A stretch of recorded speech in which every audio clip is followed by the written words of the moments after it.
Paris, le 8 octobre 2025. Il était 14h30 lorsque, sous les ors feutrés de l'Élysée, Emmanuel Macron apposa sa signature au bas d'un décret qui allait devenir, sans qu'il s'en doute, le pari le plus suicidaire de toute sa présidence. D'un geste élégant, presque mécanique avec son stylo Mont-Blanc, il venait de rappeler Sébastien Lecornu à Matignon, lui offrant une seconde fois le fauteuil de Premier ministre. Mais derrière cette nomination présentée comme un choix de stabilité, Macron venait surtout de sceller de sa propre main l'effondrement silencieux de son autorité. Il croyait reprendre le contrôle. En réalité, il venait d'ouvrir grand la porte à celui qui allait méthodiquement vider sa présidence de toute substance. Face à lui, Lecornu, 40 ans, depuis à peine 3 semaines, restait parfaitement immobile devant le bureau chargé d'histoire du chef de l'État. Son regard ne trahissait rien. Son expression était fermée, presque minérale, les mains jointes dans le dos. Il ressemblait moins à un homme revenu servir qu'à un stratège patient entrant enfin dans la pièce décisive. 18 mois auparavant, il avait été contraint d'abandonner Matignon dans un vacarme politique infernal, emporté par des révélations fracassantes autour de la corruption présidentielle. Ces secousses avaient alors traversé la République comme une onde de choc. Et pourtant, ce jour-là, le même homme revenait, plus calme, plus dur, et surtout infiniment plus dangereux. Aujourd'hui, il y retournait triomphalement, mais ce n'était absolument plus le même. Les épreuves politiques terribles qu'il avait traversées l'avaient transformé profondément endurci et surtout complètement libéré de toute loyauté aveugle envers Emmanuel Macron. « Sébastien, dit Macron en levant lentement les yeux du décret officiel qu'il venait de parapher, j'espère sincèrement que nous pourrons repartir sur des bases complètement nouvelles et saines. Le passé, c'est définitivement le passé. Il faut tourner la page. » Lecornu sourit, mais son sourire était radicalement différent de celui d'avant, plus froid, plus calculateur, plus dangereux. Bien sûr, Monsieur le Président, le passé, c'est effectivement le passé. Macron ne remarqua pas l'ironie subtile mais venimeuse dans la voix posée de son nouveau Premier ministre. Il était beaucoup trop préoccupé et stressé par la crise politique majeure qui secouait violemment la France depuis des mois interminables. Les manifestations quotidiennes dans toutes les grandes villes, sa chute vertigineuse de popularité dans tous les sondages, l'opposition parlementaire qui réclamait unanimement sa démission immédiate. Il avait désespérément, viscéralement besoin de Lecornu, le seul homme politique français capable de rassurer simultanément la droite traditionnelle et le centre modéré. Ce que Macron ne savait absolument pas, c'est que Lecornu avait passé ses 18 derniers mois d'exil politique forcé à préparer méticuleusement, obsessionnellement, sa revanche personnelle. Il avait étudié systématiquement chaque faiblesse structurelle du système Macron, identifié minutieusement chaque pointe de vulnérabilité institutionnelle. Tissé patiemment des alliances secrètes dans tous les milieux politiques, médiatiques et financiers. Et maintenant, par un retournement ironique du destin, Macron venait de lui donner spontanément les clés dorées du royaume républicain. « Monsieur le Président, dit Lecornu en se dirigeant d'un pas mesuré vers la porte capitonnée du bureau, j'aurais absolument besoin d'une carte blanche totale pour former mon gouvernement selon mes propres critères. » Bien entendu, répondit immédiatement Macron, visiblement soulagé par cette nomination qui résolvait ses problèmes immédiats. « Vous avez ma confiance la plus totale et mon soutien indéfectible. » Parfait. Un sourire imperceptible aux lèvres. Votre confiance totale, nous verrons bien ce qu'elle vaut vraiment. Dans les couloirs feutrés de l'Élysée, les conseillers présidentiels s'agitaient déjà nerveusement autour de cette nomination surprise. La décision de rappeler Lecornu était un pari politique extrêmement risqué, ils le savaient parfaitement tous. Mais Macron n'avait objectivement plus aucun autre choix viable. La France était devenue totalement ingouvernable avec les grèves permanentes et Lecornu était désormais le seul homme politique à avoir l'autorité morale et l'expérience technique nécessaires pour restaurer un semblant d'ordre républicain. Monsieur le Président, avait dit avec inquiétude Alexis Kohler quelques heures plus tôt dans ce même bureau, êtes-vous absolument certain que Lecornu soit le bon choix stratégique? Après tout ce qui s'est passé entre vous après ces révélations publiques, justement Alexis, avait répondu Macron avec l'assurance retrouvée de celui qui croit tenir la solution miracle. Lecornu connaît parfaitement tous mes secrets les plus compromettants. Précisément pour cette raison, il ne prendra jamais le risque insensé de les révéler une seconde fois.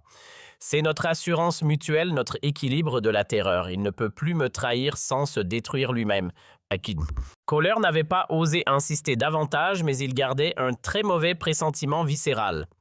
Il connaissait personnellement Lecornu depuis plus de 15 ans dans les cercles politiques parisiens et il savait parfaitement que l'ancien Premier ministre n'était absolument pas le genre d'homme à oublier facilement une trahison personnelle, surtout une trahison aussi publique et humiliante.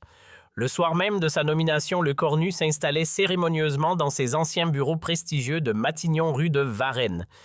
Rien n'avait matériellement changé depuis son départ forcé, les mêmes meubles d'époque soigneusement cirés, les mêmes tableaux de maître accrochés aux murs lambrissés, la même vue panoramique et apaisante sur les jardins à la française, parfaitement entretenus. Mais lui avait changé radicalement, profondément, définitivement. Il convoqua immédiatement son ancien chef de cabinet, Pierre Dubois, qui avait été brutalement écarté de l'administration après les révélations explosives de 2024 et vivait depuis dans l'amertume d'un exil professionnel injuste.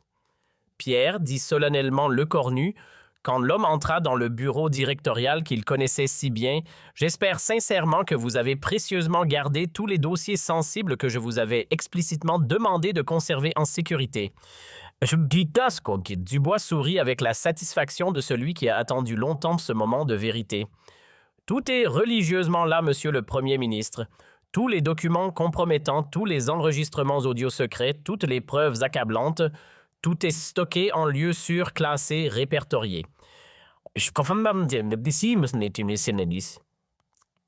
Parfait. Cette fois, nous allons les utiliser de manière complètement différente, infiniment plus subtile.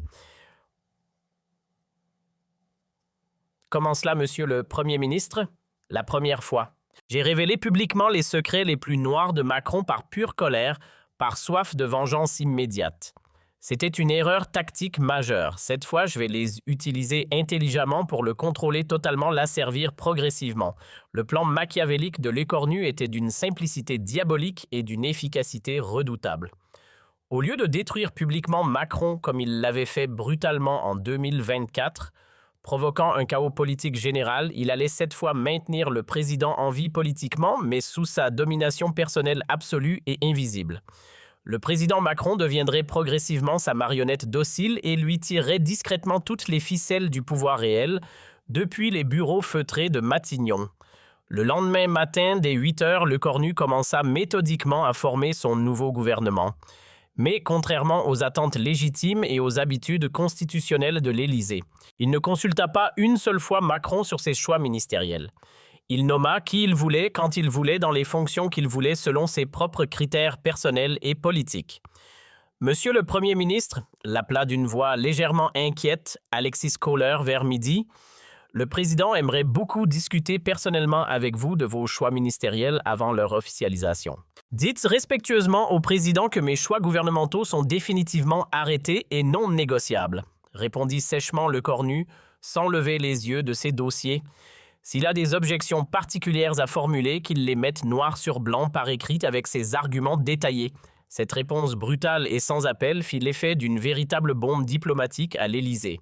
Jamais dans toute l'histoire de la Ve République, un Premier ministre fraîchement nommé n'avait osé défier aussi ouvertement et publiquement l'autorité présidentielle traditionnelle. Macron convoqua donc Lecornu d'urgence dans son bureau présidentiel dès l'après-midi même. « Sébastien, nous devons absolument parler sérieusement.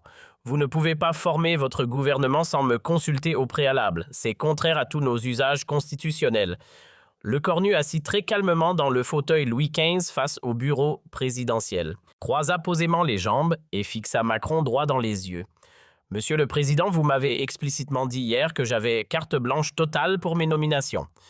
Il n'y a absolument aucun mais qui tienne, Monsieur le Président. Soit vous me faites réellement confiance et vous respectez vos engagements, soit vous ne me faites pas confiance. Et dans ce cas, je démissionne séance tenante et je révèle immédiatement à toute la presse française les véritables raisons secrètes pour lesquelles vous m'avez vraiment renommé à ce poste. »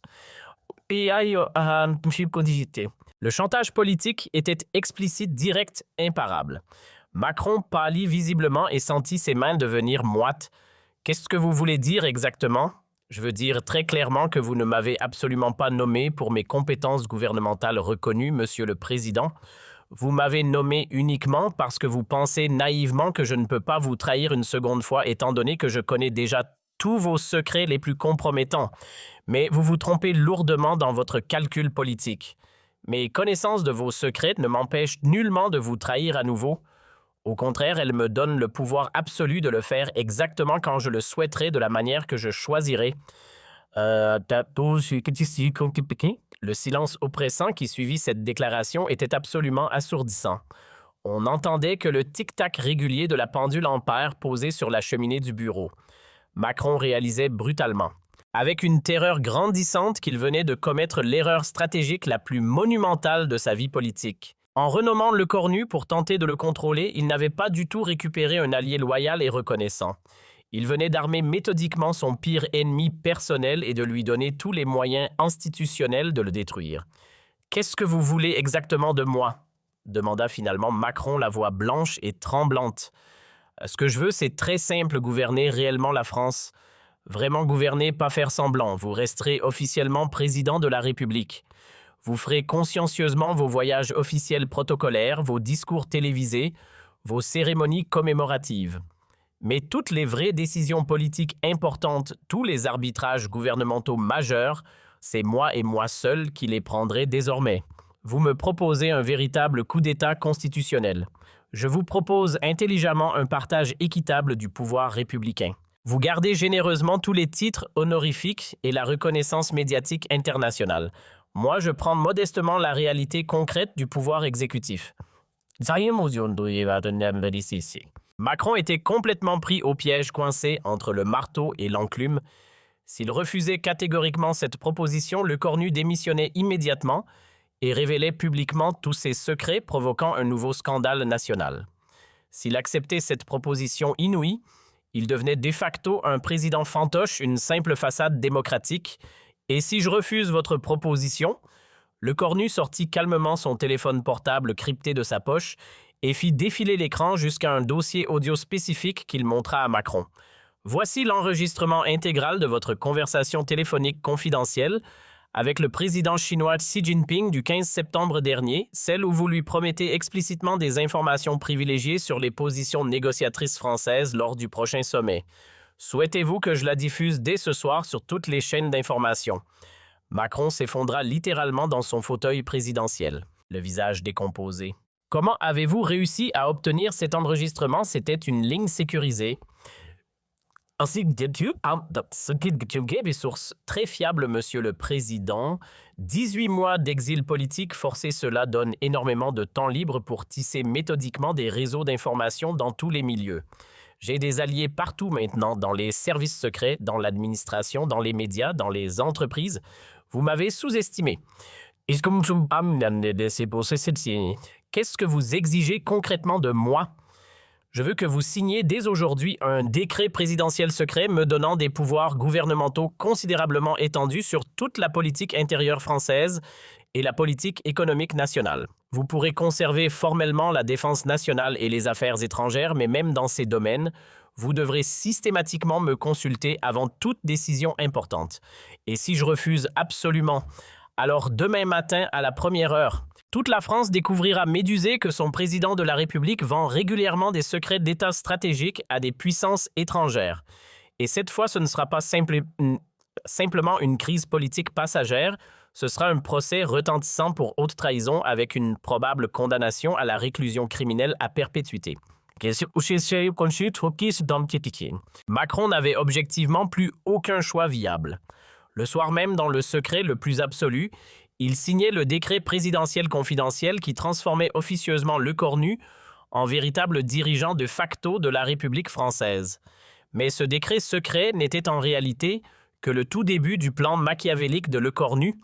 Une fois le pouvoir réel solidement entre ses mains expertes, il commença immédiatement à transformer systématiquement et méthodiquement tout l'État français, selon sa vision politique personnelle. Première mesure radicale, il limogea immédiatement et sans préavis tous les conseillers personnels de Macron et les remplaça par ses propres hommes de confiance triés sur le volet. L'Élysée devint progressivement une coquille vide impressionnante mais inoffensive avec un président officiellement maintenu, mais privé de tous ses principaux leviers de pouvoir réel. Deuxième mesure stratégique, il centralisa autoritairement toutes les décisions gouvernementales importantes à Matignon. Tous les ministres sans exception ne rendaient désormais plus compte qu'à lui personnellement, jamais au président de la République. Troisième mesure sécuritaire, il mit discrètement en place un système de surveillance électronique totale de Macron. Chaque conversation téléphonique, chaque rencontre privée, chaque déplacement présidentiel était désormais méthodiquement contrôlé et enregistré par les services secrets loyaux à Lecornu. « Comment se porte notre cher président ce matin ?» demandait tranquillement Lecornu à ses conseillers les plus proches lors des réunions matinales quotidiennes de Matignon. « Il semble s'habituer progressivement à sa nouvelle situation politique, monsieur le Premier ministre », répondait Pierre Dubois avec un sourire complice et satisfait. Pendant ce temps, l'opinion publique française assistait quotidiennement à un spectacle politique de plus en plus étrange et inexplicable. Le président Macron semblait jour après jour de plus en plus effacé, absent, inexistant, tandis que le premier ministre Lecornu prenait visiblement toutes les initiatives politiques importantes, toutes les décisions gouvernementales majeures. Les médias parlaient prudemment de cohabitation inhabituelle, mais c'était en réalité bien plus profond et plus grave que cela. Lecornu ne se contenta absolument pas de gouverner quotidiennement la France, il la transforma radicalement et irréversiblement selon ses idées politiques personnelles les plus audacieuses, réformes fiscales révolutionnaires, restructuration administrative complète, nouvelles alliances internationales inattendues. En quelques mois seulement, il avait réussi à mettre en œuvre plus de réformes structurelles importantes que Macron en 5 années complètes de mandat présidentiel. Et le plus ironique dans cette situation inouïe, c'est que ces réformes lecorniennes étaient massivement populaires auprès des Français. Les sondages de popularité de Lecornu grimpaient spectaculairement semaine après semaine, tandis que ceux de Macron s'effondraient inexorablement dans les abîmes de l'impopularité. Monsieur le Premier ministre, demanda un jour un journaliste politique lors d'une conférence de presse à Matignon. On a de plus en plus l'impression que c'est vous qui dirigez réellement la France et non plus le président. Qu'en pensez-vous?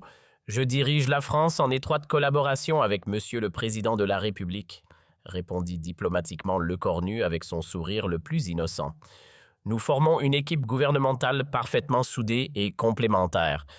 Mais absolument tout le monde dans les milieux politiques parisiens savait que c'était un mensonge poli. Macron était bel et bien devenu un simple figurant décoratif dans son propre régime constitutionnel pour un faire-valoir présidentiel. 6 mois après sa rénomination providentielle, Lecornu avait réalisé l'exploit politique absolument impossible. Il dirigeait effectivement la France sans en être officiellement le chef de l'État. Il avait subtilement transformé le régime présidentiel français en régime parlementaire de facto avec lui-même, comme véritable Premier ministre tout-puissant et leader incontesté. Macron, de son côté, assistait complètement impuissant à sa propre marginalisation politique progressive et inexorable. Prisonnier de ses secrets les plus compromettants surveillés en permanence par les hommes de confiance de Lecornu, espionné jusque dans ses conversations privées, il n'était désormais plus qu'une façade démocratique de prestige. « Comment ai-je pu être aussi stupide et naïf ?»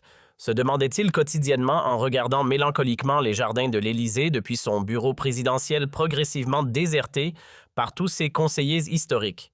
Il avait cru pouvoir utiliser et manipuler Lecornu comme un simple instrument politique. C'était finalement Lecornu qui l'utilisait et le manipulait comme une marionnette. Un an exactement après cette rénomination fatale, la transformation politique était absolument complète et irréversible.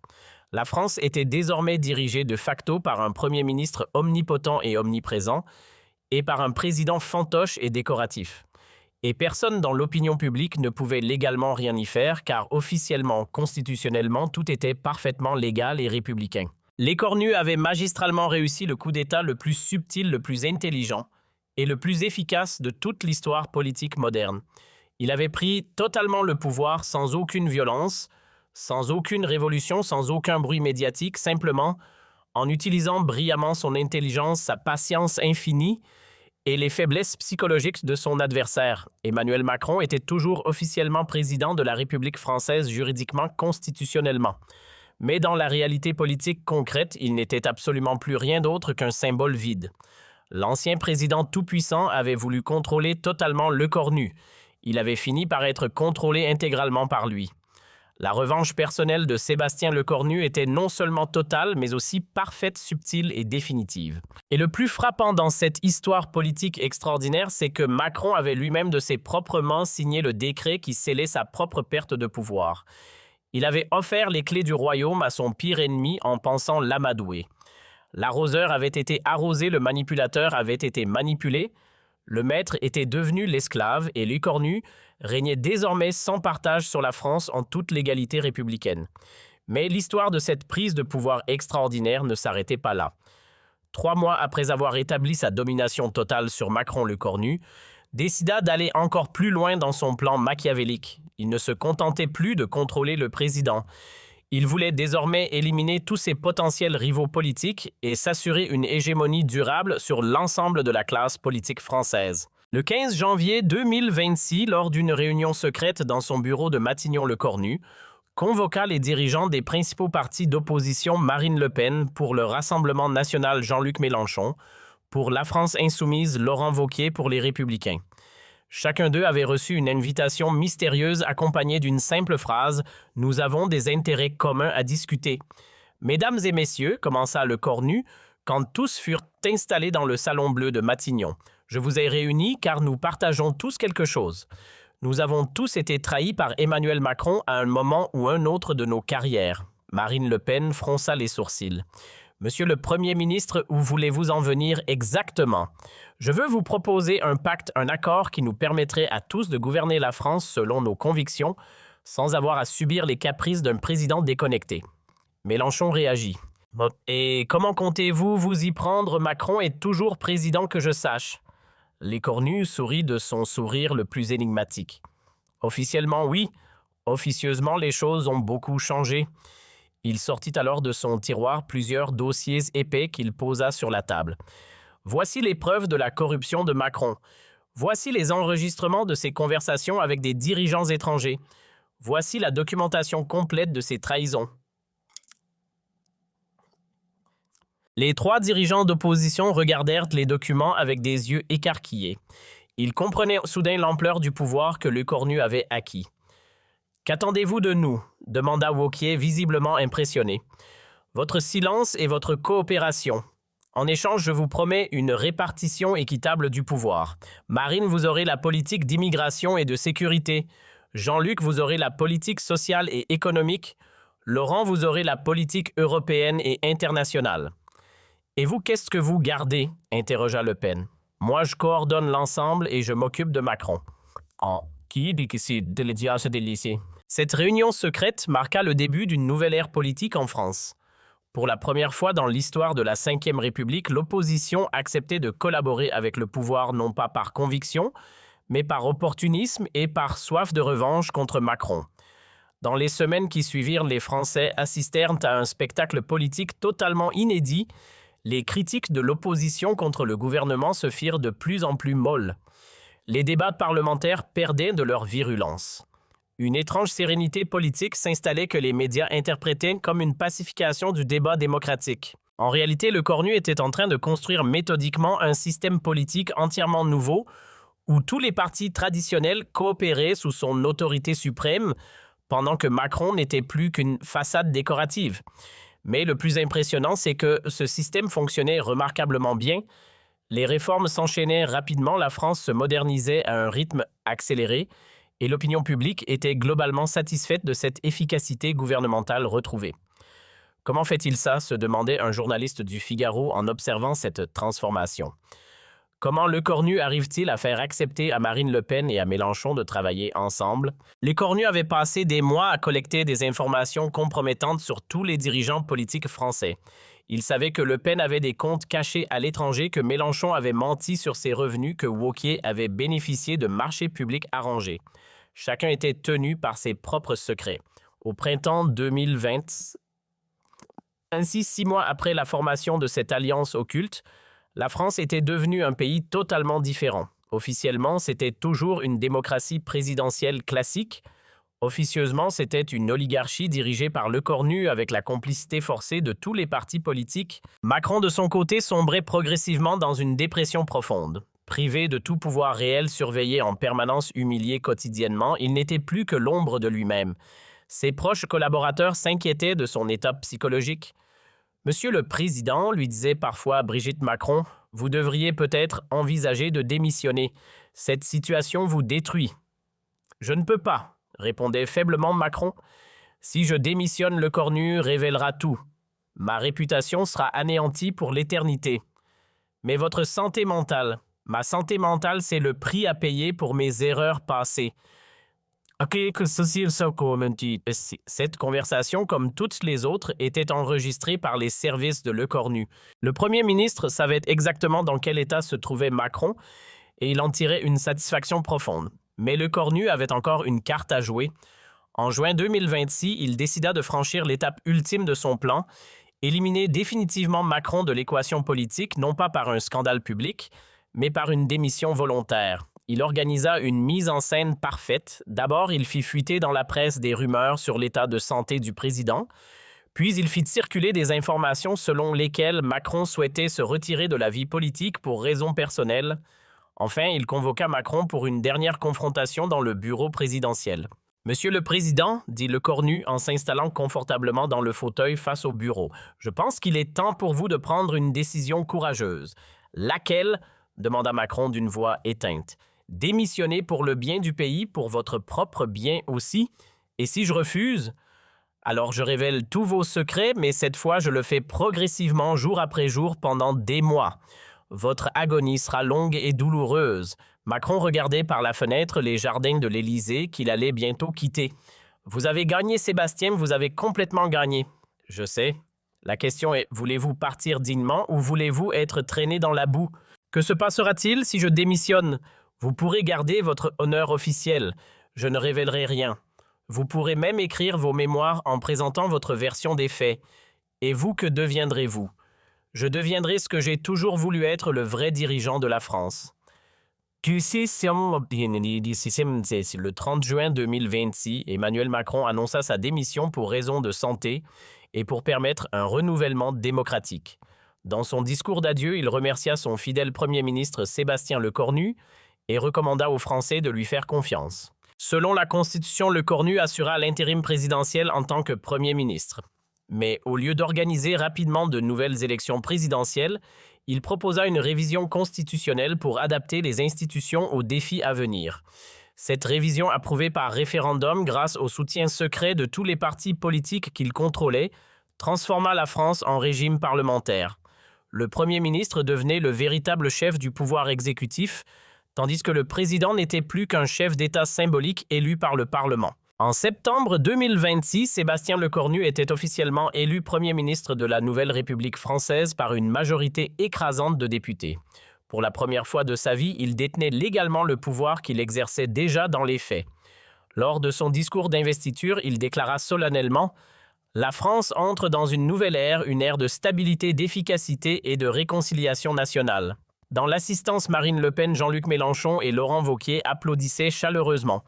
Ils étaient tous devenus des ministres influents du gouvernement Lecornu. Leurs différences idéologiques s'étaient mystérieusement estompées face à l'efficacité du nouveau système. Emmanuel Macron lui regardait cette cérémonie à la télévision depuis sa résidence privée en Normandie. Il avait acheté cette maison avec l'argent de ses conférences à l'étranger, les seules activités qui lui restaient désormais. « Tu crois qu'il va réussir ?» demanda Brigitte Macron à son mari. « Il a déjà réussi », répondit amèrement l'ancien président. Il a fait ce qu'aucun homme politique n'avait réussi avant lui, unifier toute la classe politique française sous son autorité. C'est un génie du mal, mais un génie quand même.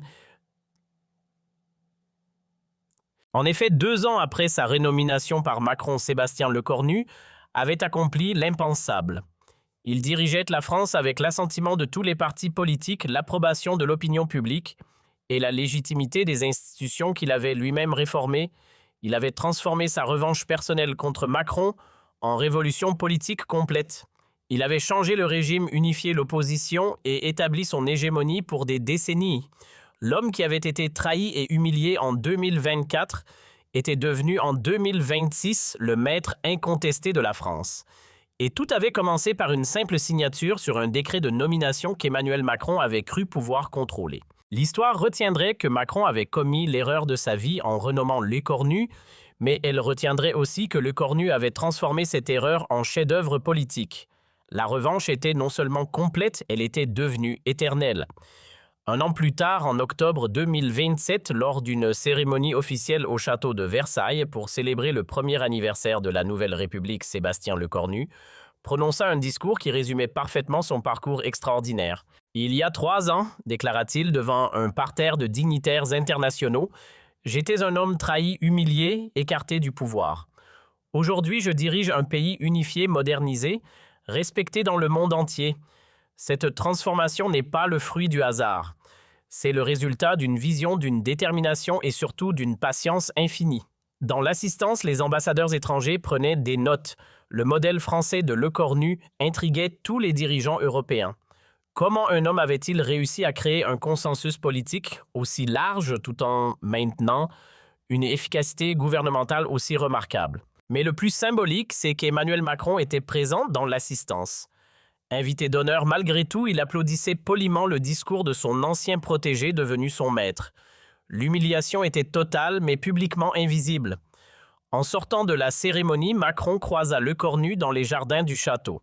« Félicitations, Sébastien », dit-il avec un sourire forcé. « Vous avez réalisé ce dont je n'ai jamais été capable. »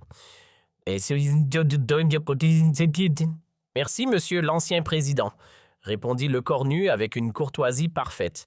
Mais n'oubliez pas, sans vos erreurs, je n'aurais jamais appris à gouverner vraiment. Cette phrase prononcée avec une ironie subtile mais cruelle était le point final de cette extraordinaire histoire de revanche politique. Lecornu remerciait Macron de l'avoir trahi car cette trahison avait fait de lui l'homme le plus puissant de France. L'élève avait définitivement dépassé le maître et le maître ne pouvait que s'incliner devant la perfection du plan de son ancien élève.